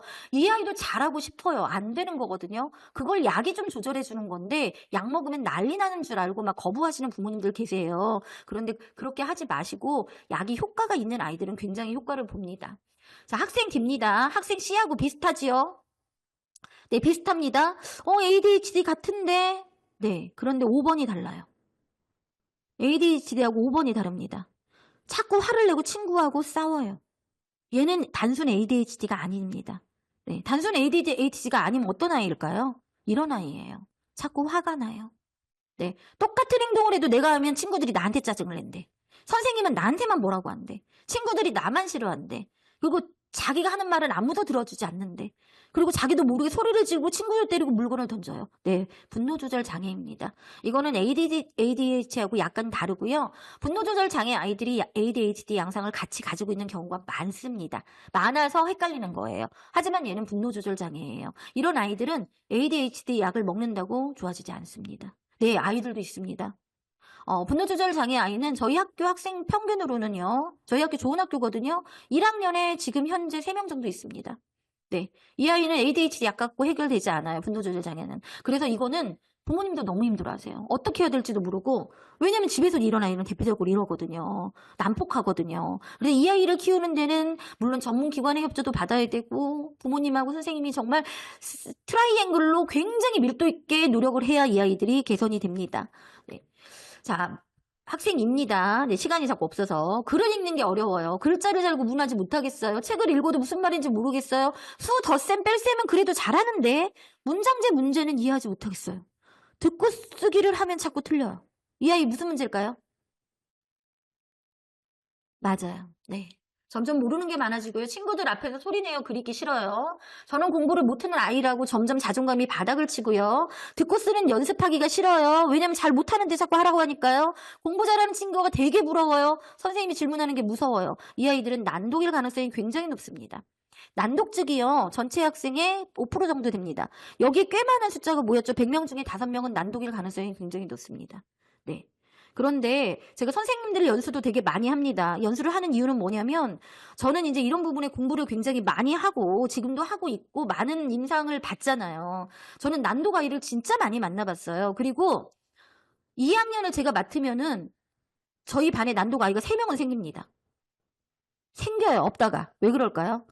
저는 되게 적극적으로 아이들을 관찰을 하고 부모님한테 말씀을 드리거든요. 그래서 지원을 받을 수 있도록 합니다. 그래서 제가 난독이 의심돼서 검사 받아보라고 하는 아이는 100% 다 난독이었어요. 아닌 경우 단 한 명도 없었습니다. 네, 그런데 왜 이게 중요하냐면요. 혹시라도 부모님한테 선생님들이 난독 검사를 한번 해보시겠어요 하면은 감사합니다고 하세요. 요즘 난독 검사는요 국가에서 해줍니다. 선생님이 추천을 해주면. 예, 옛날에는 안 해줬어요. 돈 주고 했어야 돼요. 근데 국가에서 추천을 해주는데 지금 새로운 교육감님이 1학년 때 난독검사를 다 한다고 지금 명시를 하셨어요. 새로운 교육감님이. 그런데 아마도 정식 검사는 아닐 거고 간이 검사일 가능성이 굉장히 높습니다. 근데 간이 검사는 정확도가 좀 낮다는 단점이 있어요. 그래서 혹시 난독 검사에서 정상으로 나왔다 하더라도 아이들 키우면서 난독이 의심된다 검사해보셔라 하면 꼭 해보시라고 감사합니다고 해보세요. 국가에서 하는 거를 해보시면 왜 그러냐면 난독을 발견해서 치료가 들어갔을 때 회복될 가능성이 있는 적기가 초등학교 2학년입니다. 초등학교 2학년이 늦어지면요. 그 이후에 발견되면요. 이 난독을 치료할 수 있는 이 결정적 시기를 놓쳐서 이게 잘 안 됩니다. 그래서 2학년에 발견해서 3학년부터 치료를 시작하면은 5학년이 되면은요. 평균의 80% 90%는 따라갑니다. 거의 문제가 없어집니다. 이거는 제가 해봤기 때문에 단언하게 말씀을 드려요. 제가 2학년 때 발견을 해서 3학년 때부터 2년 치료했던 아이들이 5학년 때 어떻게 되느냐? 아주 뭐 너무나 멀쩡하게 너무 잘 다니고요. 학습 수준도 굉장히 높습니다. 그 난독은요. 머리가 나쁜 거하고 좀 달라요. 경상신앙하고 좀 다르기 때문에 이 난독이 극복이 되면은 다른 쪽에 회복이 엄청나게 급속도로 되거든요. 그래서 혹시라도 이런 얘기를 들었을 때 감사합니다 하고 검사 받으세요. 예, 우리 아이 그러면 어떻게지라는 걱정 말고 걱정은 그 다음 일이에요. 왜 미래에 확정되지도 않은 불안을 가져와서 미리 걱정하세요? 네, 감사합니다고 걱정 받으시고 결과를 가지고 이제 고민하시면 되는 거예요. 꽤 많다는 거. 자, 학생 F예요. 너무 자주 거짓말을 해요. 거짓말이라는 건 인정 절대 안 합니다. 그러니까 점점 친구들이 나랑 놀아주지 않아요. 거짓말쟁이라고 놀리기도 하고요. 선생님이 여러 번 반복해서 확인하기 시작해요. 땡땡아 이거 맞니? 정말이니라고. 왜냐하면 거짓말이 반복적으로 들켰기 때문에. 네, 이런 아이 있습니다. 한 반에 1명 정도 있고요. 그럼 얘는 왜 그럴까요? 사실 거짓말을 하고 싶어 하진 않아요. 하는 이유는요. 자기도 모르게 하는 건데 가장 큰 이유는 관심받기 위해서입니다. 진짜로. 네, 관심받기 위해서 거짓말하는데 저는 이게 굉장히 심각한 문제가 돼서 전학을 가는 아이도 봤어요. 그러니까 얘 거짓말은 중독성에 가까워서 너무 심각한 거짓말을 해가지고 결국은 학교에서 적응을 못하고 전학을 갔거든요. 전학을 갔는데 되게 안타깝지요. 그래서 이거를 부모님이 집에서도 아이들이 부모님한테 혼나는 게 두려워서 거짓말을 하는 경우도 있고요. 이게 한 번 거짓말을 하니까 이어서 도미노처럼 거짓말을 하게 되잖아요. 근데 이제 마지막에는 결국은 혼나는 게 무서워서 거짓말을 하는 경우가 되게 많습니다. 그러니까 제가 올해 1학년을 가르치는데 어떤 아이가 누구를 때리는 걸 제가 봤어요. 직접 목격을 했어요. 그래서 땡땡아 너 얘 때렸니? 했더니 안 때렸다고 하더라고요. 그래서 선생님이 봤는데 저 안 때렸는데 하고 소리를 지르더라고요. 선생님이 봤는데 그랬더니 안 때렸다고 이렇게 하더라고요. 네. 안 때렸다고. 봤는데 안 때렸다고요. 걔는 왜 그럴까요? 제가 봤는데 왜 안 때렸다고 이렇게 악을 쓸까요? 얘는 이게 학습이 된 거예요. 교실에서 그런 행동이 몇 번 있었는데 선생님이 안 봤을 때 그런 행동을 한 거예요. 그러니까 친구들이 일렀겠죠. 선생님이 얘가 때렸어요. 그러니까 물어봤겠죠. 선생님은 땡땡이 얘 때렸니? 그러니까 아니요. 근데 선생님 증거가 없잖아요. 증거가 없는데 어떻게 해요? 증거가 없으니까 얘를 어떻게 단호하게 지도하지 못했던 거죠. 그게 반복이 됐던 거예요. 그러니까 거짓말하면 다 되는구나라고 생각을 한 거죠. 얘는. 그러니까 저한테도 똑같이 교실에서 하는 것처럼 교실에서 걔가 그렇게 했거든요. 근데 제 교실에서도 똑같이 걔가 한 거예요. 근데 저는 그걸 봤거든요. 그러니까 선생님이 봤어. 안 봤으면 모르지만 본 것을 안 했다고 하는 건 거짓말이야. 너는 지금 거짓말을 하고 있어. 그랬더니 아니라고. 땡땡아. 안 했다고 끝까지 우기면은 이걸로 된 거니? 그랬더니 그랬대요. 그렇대요. 자기는. 네. 얘는 어때야 될까요? 치료받아야죠. 얘 정도 되면 치료받아야 돼요. 근데 중요한 건 부모님이 인정을 못합니다. 집에서는 그런 모습들이 잘 보이지 않기 때문에. 제가 말씀드린 거 있잖아요. 집에서는 별 문제 없었던 것들이 학교에서는 문제가 될 수 있다. 이런 상황이에요. 제 수업 시간 첫 시간에 그런 일이 있었고요. 두 번째 시간부터 걔가 저희 교실에 와서 그랬을까요? 안 그랬습니다. 네.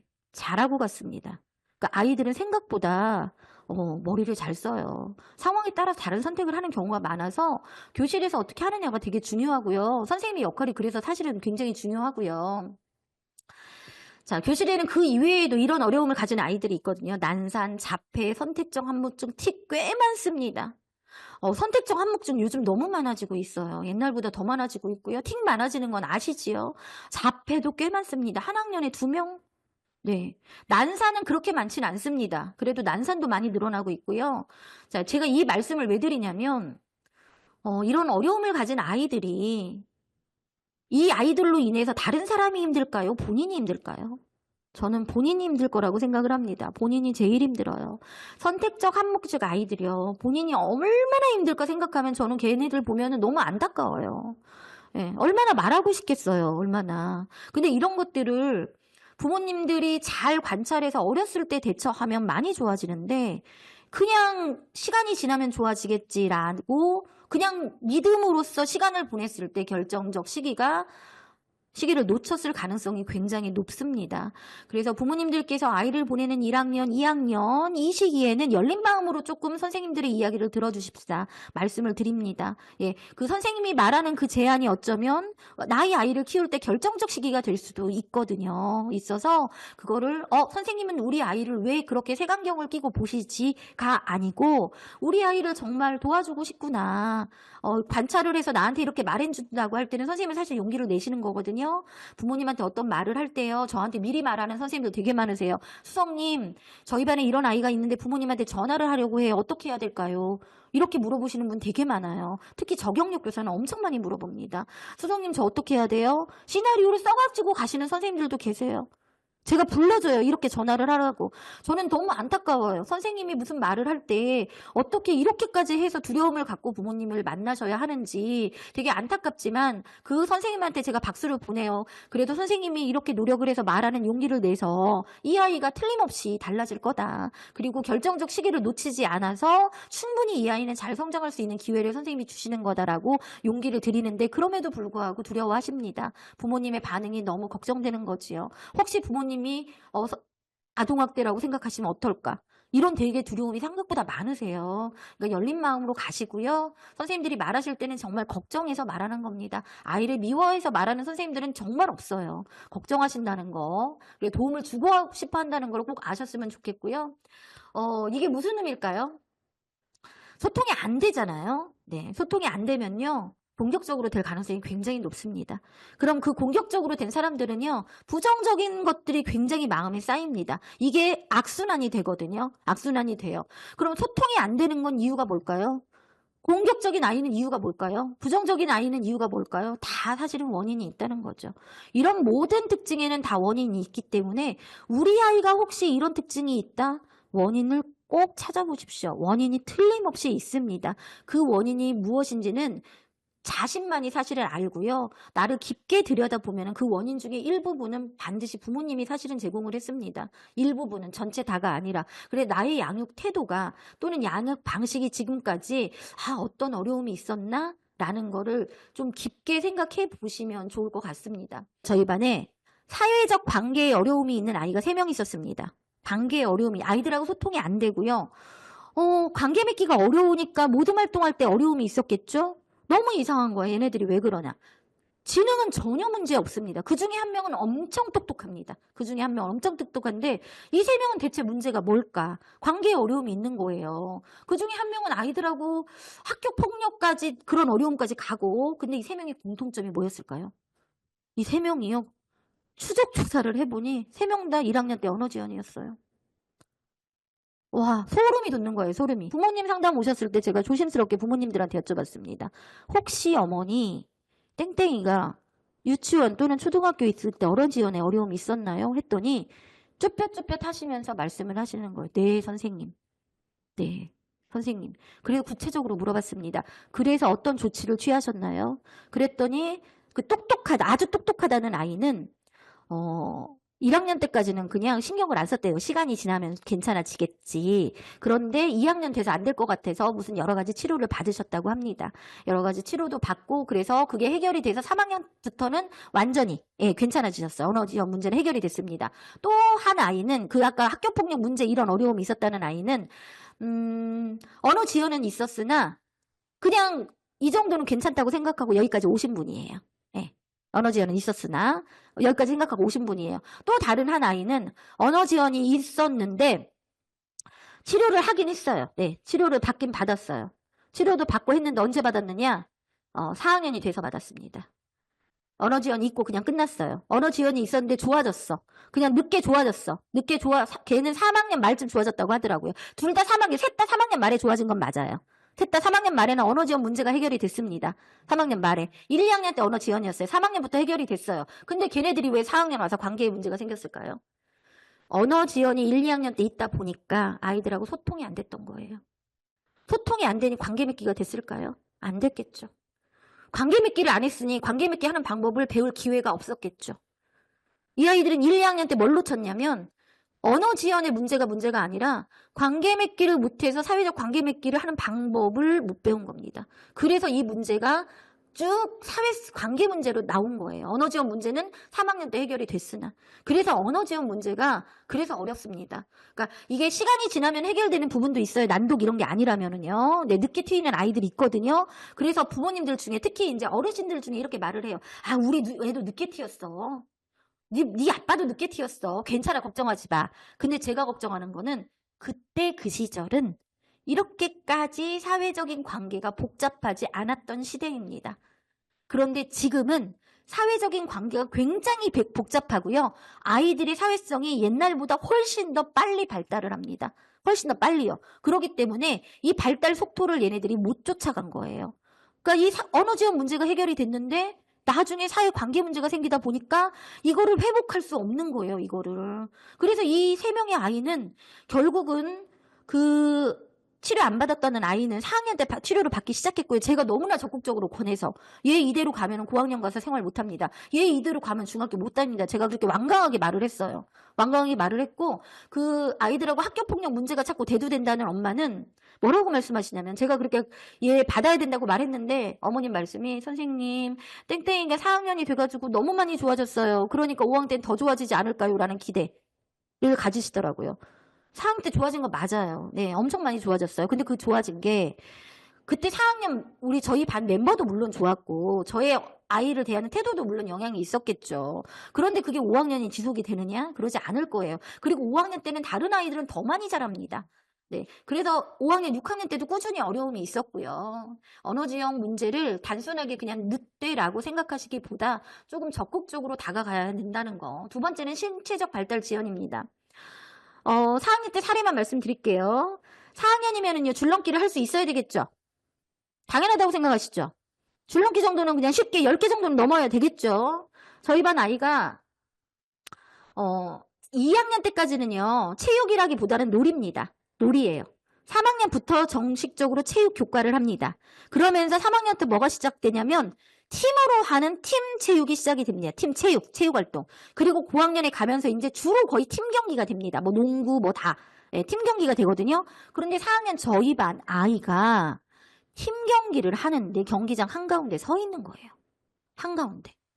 얘는 왜 그랬을까요? 공이 너무 무서웠던 거예요. 공이 너무 무서워. 그럼 이따 다치니까 걔를 풀아웃 해야 되겠지요? 그럼 얘를 풀아웃해서 하는 게 한계가 있겠죠. 매번 풀아웃해서 얘가 못하는 말 안 되는 거잖아요. 그래서 이제 어떻게 했느냐. 줄넘기를 한번 시켜봤어요. 줄넘기를 얘가 하나도 못 넘는 거예요. 4학년짜리 아이가. 뒤로 넘어가겠죠. 네. 신체적으로 발달이 얘가 지연이 됐던 아이인 거예요. 그래서 부모님한테 전화를 했어요. 전화를 했는데 원래 좀 신체 발달이 늦었대요. 어렸을 때부터. 오케이, 거기까지 좋아요. 발달이 늦을 수 있어요. 문제는 발달이 늦는데 이 아이가 정상적으로 학교에서 체육 활동을 할 수 있을 정도로는 얘를 도와줬어야죠. 그래서 부모님한테 어머니 얘 줄넘기 시켜보셨어요? 시켜봤대요. 못한대요. 그래서요? 그래서 말았대요. 그게 말 일인가요? 아니죠. 최소한 우리 아이가 학교를 보내면서 줄넘기는 할 수 있어야 됩니다. 예, 줄넘기는 할 수 있어야 돼요. 학교에서 줄넘기를 가르치지는 않아요. 왜 줄넘기는 할 수 있어야 되냐고 말을 하냐면 일반적인 성장 과정에 있는 아이들이 할 수 있는 것이기 때문에 말씀드리는 거예요. 만약에 우리 아이가 줄넘기를 못한다. 부모님이 같이 연습해서 시키셔야 됩니다. 그래야 이게 아이들이 발달이 되는 거지 가만히 있는다고 발달이 되지 않아요. 절대. 특히 발달 지연이 있는 아이들은 다른 아이들보다 더 많은 노력과 더 많은 시간, 더 많은 투입이 필요하고요. 이게 부모님의 역할입니다. 그래서 부모님한테 제가 그랬어요. 하루에 30번씩 아이랑 운동하세요. 그랬더니 이 부모님이 어떻게 했느냐. 결론은 처음에 한두 번은 하더니 포기하시고 학원을 보내시더라고요. 저는 그런 문제로 학원을 보낸다고 얘가 개선이 되지 않습니다. 학원에 가면 어차피 집단이잖아요. 얘는 집단으로 해서 개선되는 아이가 아니거든요. 부모님이 끼고 하셨어야 돼요. 근데 속 터지니까 보낸 거예요. 속 터지니까. 도저히 못하겠으니까. 그럼 부모님이 포기한 애를 다른 사람은 포기 안 할까요? 저는 부모가 포기하는 애는요, 다른 사람은 더 쉽게 포기한다고 생각을 합니다. 부모가 포기를 안 하죠? 그러면 다른 사람도 포기 안 해요. 그래서 부모가 끝까지 그 아이를 부여잡고 있는 게 굉장히 중요하거든요. 그래서 부모님 오늘 만약에 우리 아이가 느려요. 지연이 있어요. 그냥 기다리는 거 물론 필요하죠. 끝까지 지켜보는 거 필요한데 다른 아이하고의 속도를 맞추기 위해서 조금 더 적극적으로 노력을 하셔야 됩니다. 그래야 이 아이가 다른 어려움이 생기지 않아요. 그로 인해서 다른 어려움이 생기면 이 아이 너무 힘들거든요. 근데 노력하실 때 단순하게 학원 보내는 걸로 해결하지 마시고 부모님이 직접 개입을 하시고, 이때 개입을, 사실은 운동은 누가 개입해 주셔야 되냐면 아버님이 해주셔야 됩니다. 그래서 저는 학부모 상담할 때 부모님 같이 오시라 그래요. 양육 태도가 다르면은요, 할 말이 없어요. 태도가 다른데, 양육 태도가 같고 한 목소리를 내야 되는데, 이게 제가 말하는 거를 엄마가 전달한다고 아빠가 듣지 않아요. 남편이 말 듣나요? 안 들어요. 그래서 부모님 같이 오시라 그래요, 상담할 때 꼭. 그럼 남편이 시간 안 된다고 하면 주말에 같이 오시라고도 해요. 꼭 같이 오셔라. 그거 되게 중요하다. 그래서 이 지연적인 문제에서 생기는 복합적인 문제를 부모님이 도와주셔야 됩니다. 자, 어떤 사례냐면요. 혹시 이유를 모른 채 달리고 있지 않으신가요? 라는 영상인데 제가 이 사례를 사실 가져왔었어요. 텅 빈 정수리를 뚫어져라 쳐다보고 있는 한 소녀가 있습니다. 대머리가 영어로 뭐예요? 드디어 영어 유치원에 가볼 때가 되었구나. 그날로 동추는 영어 유치원을 다니기 시작하는데 선생님, 제가 이거 왜 하는 거예요? 첫날부터 자, 아이가 제가 이거 왜 하는 거예요? 물어보지요. 네. 부모님들 제발 달리시다가 내가 이걸 왜 하는 거야? 우리 아이가 이걸 왜 하는 거야? 놓치지 마시려고요. 네. 이 아이가 공부를 하는데 이 공부 왜 하는 거야? 단순히 대학이 목적이다? 대학의 삶의 목표는 절대 될 수 없어요. 그래서 이걸 왜 하는 건지 꼭 생각하면서 하세요. 그 다음에 부부가 서로 다른 양육관을 가진 건 아이한테 굉장히 혼란을 줍니다. 그거 정말 최악이거든요. 그래서 꼭 이 시간 지나면은요, 여기 안 계시는 엄마 또는 여기 안 계시는 아버님은요, 꼭 오늘 저녁에 오늘 올려드리는 영상을 보든 보시고 꼭 같이 얘기 나누세요. 지금부터는 정말 한 목소리로 내셔야 되고 한 목소리로 절충하는 시간이 꼭 필요합니다. 양육관이 다른 건 정말로 안 됩니다. 정말로 안 되거든요. 그러니까 꼭 이게 예를 들어서 어머님의 양육관이 있어요. 그걸 주장만 하지 마시고 아버님의 양육관하고도 절충하실 수 있어야 됩니다. 내게 꼭 옳은 건 아닙니다. 혹시 아이들한테 부정적 상호작용하고 있지 않으신가요? 하지마. 뭐래? 자기 언어 되돌아보세요. 언어. 부모님의 언어를 아이들이 가지고 옵니다. 부정적 상호작용하고 있지 않은지 꼭 되돌아보시고요. 그 상호작용은 아이들한테 나는 부정적인 사람이야 라는 걸 인식시켜주기 때문에 이거 엄청 중요하고요. 저는 학교에서도 아이들한테 굉장히 존중어 사용합니다. 아이들한테 함부로 말 안 해요. 저는 부모님들 중에 야라고 하는 부모님 너무 싫어합니다. 예. 야라고 하는 부모님 많더라고요. 가끔 아이들이 부모님이 야라고 한대요. 저는 아이들한테 그러거든요. 얘들아, 선생님이 아무리 화가 나도 너희들한테 야라고 하니? 아니요. 선생님 그렇지 않아. 너희들 이름 불러주지. 이름 불렀는데 왜 야라고 그래? 야라고 하는 거 아니야. 그래서 아이들한테도 이름, 친구들 부를 때 야라고 하지 말라고 해요. 서로 야라고 하지 마. 이름 불러. 왜 야라고 해? 예, 이거 되게 중요하거든요. 나의 언어 습관 꼭 지켜보시고 아이한테 상처가 되는 말을 하는 게 아닌가 화가 나서. 저도 합니다. 사람이라서. 안 하지 않아요. 그런데 가능하면 안 하려고 엄청나게 애를 쓰고요. 그리고 되돌아봅니다. 나의 말이 아이가 상처가 될 때 꼭 사과합니다. 미안해, 엄마가 그때 너무 화가 나서 그랬어. 네, 꼭 사과합니다. 그냥 지나가지 않아요. 상처되는 말 하지 마세요. 가족이라도요, 상처되는 말 하면 절대 안 합니다. 부부도 마찬가지입니다. 아이도 마찬가지예요. 하지 마시고요. 이런 부모님이 되어주세요. 자녀하고 아무리 바빠도 눈 마주치고 30분은 소통하세요. 어떤 식으로든. 놀이를 하든 이야기를 들어주든. 그리고 사랑과 관심은 표현 안 하면 모릅니다. 알 것 같지요? 몰라요. 고학년 아이들한테 부모님이 너희들이 사랑하는 거 알지라고 물어보면요, 반 이상이 모른대요. 반 이상이. 예. 왜 몰라? 말을 안 하니까요. 이렇게 말을 합니다. 사랑도 관심도 표현해야 아는 거예요. 사랑에 관심 있어 꼭 말로 하시고요. 그리고 제일 중요한 거, 아이들은 부모님한테 배웁니다. 이게 제일 무서운 거예요, 사실. 예, 저도 무서워요. 저희 아이들이 저한테 배울까봐. 모범이 되는 사례를 보여주시고요. 자녀를 이해하려고 애써주시고요. 그리고 균형하고 일관성을 유지하라는 건 뭐냐면요. 너무 집안일만, 너무 바깥일만 하지 마시고 일관성은 아이들이 가장 휘갈려하는 건 그거예요. 선생님, 저희 엄마가요. 평소에는 안 그랬는데 어제는 이거 갖고 화를 내더라고요. 똑같은 행동을 하는 아이인데 어떨 때는 화를 내고 어떨 때는 허용적인 거예요, 부모님이. 나의 컨디션 상황에 따라서. 그러시면 안 됩니다. 나의 컨디션이 아이를 양육하는 잣대가 되면 절대 안 됩니다. 그리고 자기 돌봄 소홀히 하지 마세요. 자녀도 중요하지만 제일 중요한 건 부모님 자신입니다. 잊지 마세요. 부모님 자신이 제일 중요합니다. 네, 질문을 받을 건데요. 질문이 너무 많이 올라와서 지금 제가 무슨 답변을 해야 될지 잠깐 보겠습니다. 이 답변부터 제가 한번 해볼게요. 더딘아이가 당시에 발표 의사표현하지 못했던 것에 대해서 집에서 어떻게 지도해주면 좋을까요? 자, 발표 못했던 거, 만약에 아이가 와서 이거를 속상하다고 말하는 상황과 아이가 아무렇지도 않은 상황은 좀 다릅니다, 어머님. 이게 같은 거라도 이게 세부로 들어가면 되게 다르거든요. 만약에 아이가 내가 그렇게 발표를 하려고 했는데 못해서 속상해라는 말을 적극적으로 부모님한테 했다면은 담임 선생님께 도움을 꼭 요청하십시오. 꼭 요청하십시오. 선생님, 땡땡이가요. 사실은 이렇게 하고 싶었는데 이렇게 못했댔는데요. 하면은 선생님이 알아서 이 아이한테 그 기회를 만들어 주시려고 애쓰실 겁니다. 그 방법밖에 없습니다. 제일 중요한 건 담임 선생님한테 요청하시는 게 가장 좋고요. 요청하실 때요. 제발 부탁인데 선생님들이 제일 어려워하시는 게 뭐냐면요. 그냥 이것만 말해요.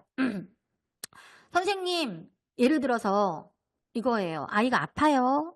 학교를 못 가게 생겼어요. 아니면은 아이가 아픈 채 학교에 갔어요. 예를 들어서 걱정이 돼요. 그러면 부모님들이 선생님한테 뭐 하이톡을 하거나 문자를 남기는 경우가 있습니다. 선생님, 저희 아이가 아파서 학교에 갔습니다. 하고 끝내는 부모님이 있는 반면 선생님, 저희 아이가 아파서 학교 갔는데 너무 죄송해요. 선생님 신경 쓰이기 시키겠지만은 땡땡이가 상태가 괜찮은지 한 번만 살펴봐 주세요. 라고 마무리하시는 부모님이 있습니다. 어떤 방식이 옳을까요? 후자겠지요. 그래서 저는 소통의 방식을 굉장히 중요하게 생각하는데 부모님들께서 선생님들하고 소통을 하실 때 잘 소통을 하시라고 말씀드리고 싶어요. 선생님, 저희 아이가 이런 거에 대한 두려움이 있어서 발표를 못한 거에 대해서 되게 속상해해요, 선생님. 그래서 혹시 땡땡이에 발표할 기회가 있을 때 조금만 더 기다려주시면 정말 감사하겠습니다. 아니면은 선생님 이런 거에 대해서 어떻게 하면 좋을지 선생님께서 도와주시면 감사하겠습니다. 까지 마무리를 해서 전달을 꼭 하십시오. 그거 되게 중요한 거고요. 그리고 도전과 실패를 두려워해서 잘못할 것 같으면 시도도 않고 포기해버리는데 어떻게 지도해주면 좋을까요? 아마 실패를 두려워서 포기하는 아이는요, 실패의 경험이 없을 가능성이 굉장히 높습니다.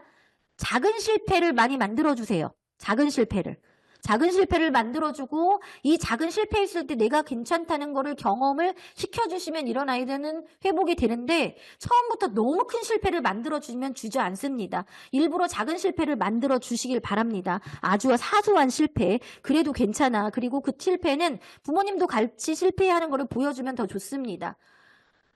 제가 지금 또 채팅창에 너무 많이 와서요. 뭐 95개 메시지가 왔대요. 다 답변을 못 드실 것 같은데, 작은 실패의 예가 뭐가 있을까요? 이건 가정 환경을 제가 몰라서 저하고 직접 상담을 하시면 조금 더 적극적으로 해볼 수가 있는데, 가정에서 작은 실패는 뭐가 있을까요? 일부러 받아쓰기를 한번 보시는 건 어떨까요? 네, 일부러 받아쓰기 보시고, 얘가, 다 틀리는 문제 아니고 몇 개만 틀리는 문제 정도로 했을 때 그거에 피드백을 주시는 것도 괜찮을 겁니다. 네, 블록 쌓기도 좋기는 한데 이게 이제 작은 실패했을 때 내가 흥분하는 분노 조절 장애가 있는 것도 같이 있는 아이들도 있어요. 네, 그런 아이들 같은 경우는 또 양상이 조금 다르기 때문에요. 요리를 같이 해보는 것도 추천을 드립니다. 네. 요리를 했을 때 애가 엉망이로 됐을 때 괜찮다고 하는 거. 근데 많은 부모님들이 어지는 거가 싫어가지고 실패하는 거를 못 놔둡니다. 네, 그런 것도 괜찮습니다. 자폐 스펙트럼 아이가 입학을 해요, 특수반에. 네, 올해 저희 학교에도 1학년에 자폐 스펙트럼이 3명 들어온다고 저도 알고 있습니다. 꽤 많아요, 요즘 자폐 스펙트럼 아이들. 네. 그래서, 통합교육이라고 해서 요즘은 특수반 아이들이 특수학급에 있다가 통합학급에 있다 왔다 갔다 하거든요. 그래서 제가 아까 공동체라는 말씀을 드렸지요. 저는 이거 되게 중요하다고 생각을 해요. 어려움이 있는 아이들이 부모님 자녀하고 같은 반에 틀림없이 있을 겁니다. 그런 아이들이 하나도 없는 반은 없습니다. 네, 없다고 단언하는데 없습니다. 그랬을 때 이 아이들을 색안경 끼지 않고 잘 포용하는 아이들이 있어요. 정말. 그리고 이 아이들을 일부러 괴롭히는 아이들도 있고요. 네. 그리고 무시하는 아이들도 다양한 아이들도 있습니다. 그럴 때 우리 아이가 어떤 성인으로 자라길 바라는지를 잘 생각해 보세요.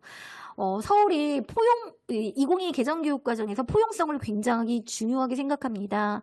지금 저희 사회가 굉장히 갈등의 세대를 살고 있잖아요, 지금. 이게 다 포용성이 없어서 이런 세대를 살고 있는 거거든요. 이런 것들을 아이들한테 대물림해주면 안 되잖아요. 이런 갈등을. 포용이 되지 않아서 이런 갈등으로 치닫는 이런 거를 우리 아이들이 대물림 된다고 생각하면 저는 너무 소름이 끼치거든요. 우리 아이들은 포용적으로 다 해서 다른 사람 말에 경청하고 수용해주고 하는 아이들로 자랐으면 좋겠어요. 그래서 혹시 어려움이 있는 아이가 우리 반 학급에 있더라 하더라도 지혜롭게 이 아이들하고 어울려서 사는 방법에 대해서 부모님이 알려주시면 좋을 것 같아요. 땡땡아, 사실은 이 아이한테는 이런 어려움이 있을 수 있어. 그래서 네가 혹시 이 부분을 잘 받아들여 줄 수 있으면 이렇게 안내를 해주셔야 될 것 같아요. 아니요. 감정 표현 안 하는데 집에서 물어보고 연습을 시키냐고요?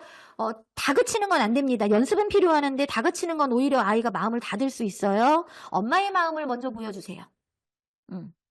아이가 감정 표현 안 하는 경우는요. 부모님이 감정 표현을 안 하면서 키웠을 가능성이 굉장히 높습니다. 물론 저는 가능성이라고 했습니다. 부모님이 감정 표현을 잘해서 키웠는데 우리 아이는 감정 표현을 안 해? 그거는 또 다른 문제가 있을 수 있거든요. 나는 충분히 감정 표현을 해서 키웠어. 그럼 아이도 감정 표현을 당연히 잘하게 되는데 만약에 돌이켜보니까 내가 감정 표현을 잘 안 했네?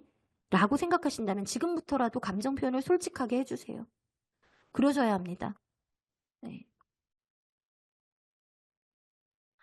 선생님께 아이에 대한 요청이 어디까지가 적당한지, 이거는 사실 선생님마다 좀 다른 문제이긴 합니다, 부모님들. 이렇게는 생각해 주세요. 아까 담임 선생님이 걱정이에요 하는 게 한 7% 정도 아까 있었거든요, 답변에. 그리고 제가 듣기로 담임 선생님 때문에 100일 기도하는 부모님도 들어봤습니다. 네. 그 정도로 초등학교에서는 담임 선생님 역할이 사실은 중요합니다. 네, 중요하다고 말씀드릴 수 있습니다. 그런데 저도 저희 아이들을 키웠잖아요. 저는 저희 아이들을 저희 학교에 데리고 다니면서 키웠습니다. 제가 좋았을까요? 아니요. 엄청 눈치 봤습니다. 엄청 눈치 보면서 불편하게 키웠습니다. 그럼에도 데리고 다닐 수밖에 없었던 건 워킹맘이라서 그렇습니다. 워킹맘이라서 데리고 다녔는데 저희 아이들의 담임 선생님들을 보면은 학교에서 제가 동료 교사로서 선생님들을 봤을 때 저희 학교 기준으로 정말 너무너무 훌륭한 선생님들이 대부분 다입니다. 그런데 그 중에 하나는 저랑 맞지 않는 선생님이 있었어요. 이 선생님은 저랑 정말 맞지 않는구나. 그런데 3학년 때 둘째 아이 담임 선생님이 딱 된 거예요. 이 선생님만은 아니었으면 좋겠는 그 선생님이 된 겁니다. 저는 어땠을까요? 속상했을까요? 속상했겠죠, 어머니. 그런 선생님이 아니요, 안 속상했어요. 저 솔직히. 1도 안 속상했습니다. 왜냐하면 저 이렇게 생각했거든요. 우리 아이가 이 선생님을 만나서 또 다른 걸 배우겠구나 라고 생각했습니다. 또 다른 건 뭐냐면 이런 선생님을 만났을 때 어떻게 해야 되지? 이런 학급에서는 내가 어떻게 해야 되지를 얘는 배울 거야 라고 생각했습니다. 그래서 이 아이가 그거를 잘 배울 수 있도록 1년을 도와줬던 것 같아요. 그 부모님들도 그렇게 생각하시면 좋을 것 같아요. 어떤 선생님을 만나든 어떤 아이들을 만나든 우리 아이가 앞으로 만날 수 있는 마주하는 세상은 굉장히 다양할 거예요. 우리 아이한테 편안한 환경에만 있을 수가 절대로 없습니다. 때로는 정말로 어려운 상황에 놓일 수도 있고요. 정말 힘든 사람이 이 아이의 상사로, 이 아이의 동료로 있을 수도 있습니다. 그럴 때 이런 거에 대한 학습, 이런 거에 대한 준비가 없다면은 아마 너무 힘들 거예요. 그러니까 때로는 혹시라도 좀 나하고 안 맞는 선생님을 만났다. 우리 아이가 학급 안에서 좀 어려움을 겪는 아이들이 좀 많이 있다 하더라도 이 아이는 그 안에서 또 배울 것들이 있을 것이기 때문에 때문에 잘 배울 수 있도록 이 아이를 도와주십시오. 그래서 혹시 부모님하고 안 맞는 선생님을 만나서 내가 무엇인가 의사표현을 해야 될 때는 최대한 예의를 갖춰서 하시면 됩니다. 선생님 너무 죄송하지만요. 제가 이러이러한 어려움이 있는데 선생님이 좀 도와주실 수 없을까요? 라고 말씀을 하세요. 네, 그렇게 하시면은 열린 마음으로 도와주실 겁니다. 네, 그런데 이제 말이라는 게 전달하는 사람의 입장에서 이게 좀 다르잖아요. 그래서 오해를 사면은 이게 이제 소통이 딱 막히거든요. 그러면 서로가 너무 힘들어요. 부모님도 힘드시고 사실은 선생님도 힘들기 때문에 소통을 잘 하시라고 말씀을 드리고 싶고요. 네, 극성엄마, 네, 극성엄마 많습니다. 네, 지나친 부모님들 꽤 많습니다. 아이가 하나인 경우 특히 그렇고요. 첫째 아이를 보내는 경우 특히 불안해서 그렇습니다. 불안해서. 그래서 일단은 좀 지켜보세요, 어머니. 예, 불안해서 먼저 앞서지 마시고요. 일단은 우리 아이가 어떻게 하나를 지켜보는데 만약에 아이가 학교 갔다 와서 너무 힘들어해요. 너무 막 울고 막 그래요. 그건 당연히 극성 엄마가 아니라 부모 선생님한테 도움을 요청해야 되는 SOS 상황 맞습니다. 예, 그런데 그게 아니고 그냥 아이가 투정을 해요. 투정과 아이의 SOS는 달라요. 그걸 좀 판단을 하셔야 될 것 같아요. 투정은 엄마가 수용해 주시면 됩니다. 아이하고 이 이야기 충분히 나눠주시고 이럴 때 이렇게 해봐 제안해 주셔요. 일단은 투정은 그렇게 해보셔요. 그런데 투정이 이제 조금 줄어들거나 그러실 수 있을 거예요. 그렇게 가면 잘하신 건데 투정이 점점 강화가 되고 이게 점점 아이한테 학교 가기 싫은 상황이 되고가 반복이 된다. 이거는 이제 SOS 상황이니까 그때는 담임쌤께 요청을 하실 게 맞는데 아이의 등교 거부는요 다 SOS 상황은 아닙니다. 등교 거부가 불안한 아이들, 소심한 아이들에 나타나는 일반적인 특성이기 때문에 등교 거부는 큰일 났어 절대 아니에요. 거부하는 아이들이 일반적으로 나타나는 양상 중에 하나라는 거. 그게 대단한 건 아니라는 거. 그런데 이제 등교 거부했을 때 아이를 학교 보내고 노력하는 거는 부모님이 일단은 하셔야 되고요. 그리고 이게 이제 잘 되도록 선생님도 등교 거부 안 하는 아이들은 특별히 보십니다. 네, 보시거든요. 그 소통을 충분히 하셔야 되지요. 그래서 저 같은 경우는 아이들을 맡으면은 부모님들한테 집에서 혹시 무슨 일이 있었거나 아침에 무슨 일이 있으면 저한테 연락을 사전에 문자로 주라고 얘기를 해요. 예. 그럼 제가 참고해서 아이를 바라볼 수 있게끔. 그러니까 근데 이거를 저처럼 이렇게 받아들이는 선생님이 계시고요. 극성엄마라고 받아들이는 선생님도 계십니다. 그래서 그건 잘 파악을 하셔야 돼요. 제 말만 믿고 그렇게 했다가는 안 될 수도 있어요. 그래서 그걸 잘 파악하는 것도 네, 부모님들의 역할이기 때문에 너무 불안해하지 마시고 세상에는 좋은 선생님이 훨씬 많다는 것만 알아두세요. 네, 훨씬 많습니다. 이거 잊지 마세요. 저희는 공동체입니다. 네. 저도 잊지 않아요. 그래서 저는 학급 경영할 때 부모님하고 소통을 엄청 많이 했어요. 왜냐면 중심에는 누가 있냐면 아이들이 있기 때문입니다. 이 아이들을 잘 키우기 위해서 저 학교가 있고 부모가 있고 학교가 있는 거거든요. 네. 아이들을 건강하게 잘 키우시고요. 행복하고 건강한 학교 자녀 교육을 응원하겠습니다. 네, 감사합니다.